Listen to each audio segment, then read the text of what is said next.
Welcome back everyone, I'm Priya. I hope you guys are safe in your places. So today we are going to learn the third subcategory of present tense, that is present perfect tense. See, present perfect tense is all about the actions which are done in recent past. Okay, let's have a look. An action that is finished recently or is done in the recent past is included in present perfect tense. I hope this is clear here. So the first identity is when the time of the action is not important, okay? And is not given as well.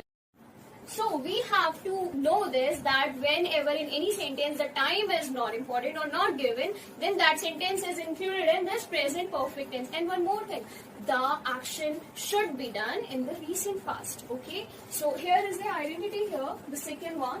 It always ends with चुका है, चुकी है, चुके हैं, चुका हूँ, ली है, दी है, गया है, गई है, गए हैं, and all. It always ends with these words, okay, in Hindi. So whenever we are saying वो खाना खा चुका है, so here we are saying चुका है. If we are saying उसने खाना खा लिया है, okay, so here that will also be in present perfect tense. Why? Because he has done his meal, okay, recently, and है is the word which tells us that this is the present perfect tense, okay. And here, when we talk about the rule, for the affirmative sentences, the rule is subject plus has or have plus verb's third form plus object. We use has with he, she, it, name or any singular subject. Okay, basically this is the third person singular. Okay, and have with I, we, you, they or any plural subject. I hope this is very clear to all of you. Have some examples of affirmative sentences, okay? So here the rule says subject has to be here, then has or have, then verb third form, and then object. So here the very first example, Ram school gaya hai. So here we all can see that hai is everywhere, okay? Hai represents the present tense. So now firstly we'll put the subject here, Ram. Then has or have. This is the third person singular. Okay, this is the name of a person. Name. We use has with the name, right? So we are going to use has. Ram has. Verb's third form. So here, chala. Okay, chala gaya. So this is the verb here. So we will be using gone. Ram has gone. School is the object part. So Ram has gone to school. Full stop. Okay, so here, उसने परीक्षाएं पास कर ली हैं. We don't know the gender here. We can write he or she, whatever we want. Okay. So here we will be writing subject. She has or have. We use has with the third person singular.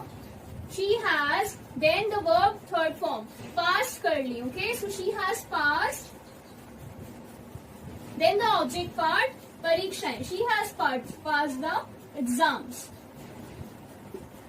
Here she is the subject because of which we are using has.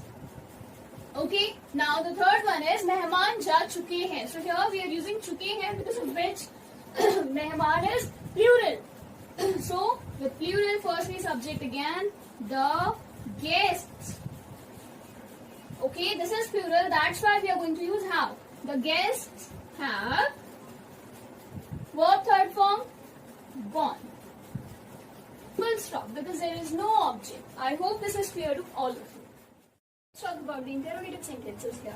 So the rules say, see, there are two conditions. Firstly, we have to put the helping verb at the very first, or we have to put the WH family even before the helping verb. Okay, but the use of these two rules are way too different. So firstly, in my previous video, I shared with you guys where to use this helping verb thing and this WH as well. But here I'm repeating again that we have to use this term, this condition only when we are answering someone in yes or no category. Okay, if someone is asking me that has he done his homework, I'll say yes or no, because this is the thing which matters here. Okay, so that way, in that condition, I'm going to use this term. Okay, but if someone needs some kind of explanation, like what has he done in his homework, fine, so here I'll have to explain the homework he has done.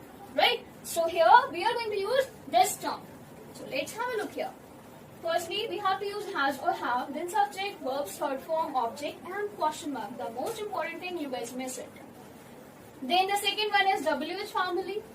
Has or have subject, verb, third form, object and question mark. So let's have an example here. क्या उसने अपनी किताब पढ़ी है? Okay, so here the listener who's going to answer is going to answer in yes or no only. Okay, yes. After this, he can explain the reason of yes or no, whatever the answer is going to be. But firstly, the words will be yes or no. Okay, so here in this category, we will be using the first condition, has or have. Okay, so क्या उसने अपनी किताब पढ़ी है? We can sense here that the subject is singular, right? So we are going to use has. He or she, we don't know the gender here. I'm going to put he. Okay, and after this we are going to put the verbs third form because this is the subject here. Okay, so has he किताब पढ़ी है? Read. Then the objective part is अपनी, उसने अपनी. Okay, so has he read उसने his book? Has he read his book? Question mark. Okay, and the third, second example here says उन्होंने हमें वापस क्यों बुलाया है? Here I'm asking you an explanation. Okay, a reason. You cannot say हाँ बुलाया है या नहीं बुलाया है. Okay, here I'm asking you the reason. So you are going to use WH condition. So Q is why. Okay, why उन्होंने. So उन्होंने is plural, right? So we are going to use have. Why have they? Then the subject is going to be they. Why have they called the verb part us? Objective part is हमें वापस, right? So why have they called us back? Question mark. Why have they called us back? I'm going to ask you, and you are going to give me an explanation instead of saying yes, they have called us, or no, they haven't. Okay. Now let's know about the interrogative negative part as well. Okay. So here we have the rule here. Again, two rules. Has or have plus subject plus not. We have to put not after the subject here. Okay. Then the verb third form, then the object, and then the question mark. And in the second condition, we have to put WH at the very first. Then the helping verb has or have, then subject, then not, verb third form, object, and the question mark. Okay. So let's have an example here. If I'm asking, क्या उसने खाना नहीं खाया है? Okay. So here, what are we going to use? Which condition? We are confused. Okay. So let's know about this. I'm asking someone something. Okay. The answer is going to be in yes or no category. Okay. That yes, हाँ उसने खाना खाया है, और नहीं उसने खाना नहीं खाया है. Okay. So here, whenever we are going to reply or respond someone in yes or no category, we have to use this first condition. Okay.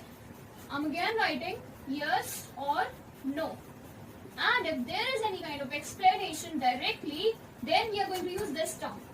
Okay. So right now we are going to use the first condition. Now let's get started. क्या उसने खाना नहीं खाया है? We don't know the gender here. We only know उसने. This is the third singular person. Okay. So here we are going to use has, she, then the not. Not खाना नहीं खाया है. Verb third form eaten.